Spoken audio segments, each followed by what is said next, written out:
নাইজেরিয়ায় অন্তত ৩৭ জন খনি শ্রমিক মারা গেছেন। ধারণা করা হচ্ছে এটি কার্বন মনোক্সাইড গ্যাস লিকের ঘটনা।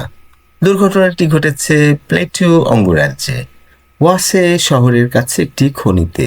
খনিটি পরিচালনা করে সলিড ইউনিটি নাইজেরিয়া লিমিটেড। ঘটনাটি ভোরের আগে ঘটে। ভূগর্ভস্থ সুড়ঙ্গে বিষাক্ত গ্যাস জমে যায়। বাতাস চলাচলের ব্যবস্থা ছিল দুর্বল। রাতের শিফট থেকে শ্রমিকরা অবচেতন হয়ে পড়েন।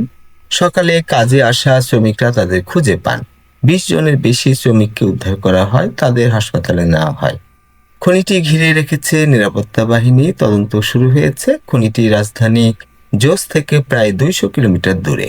নিহতদের বয়স ছিল ২০ থেকে ৪০ বছরের মধ্যে। স্থানীয় মুসলিম রীতি অনুযায়ী দ্রুত দাফন করা হয়। এই ঘটনায় পুরো এলাকা শোকাহত। নাইজেরিয়ায় খনি দুর্ঘটনা নতুন নয়। নিরাপত্তা মান নিয়ে প্রশ্ন রয়েছে। এই দুর্ঘটনা আবারও নিরাপত্তা জোরদারের দাবি তুলতে পারে।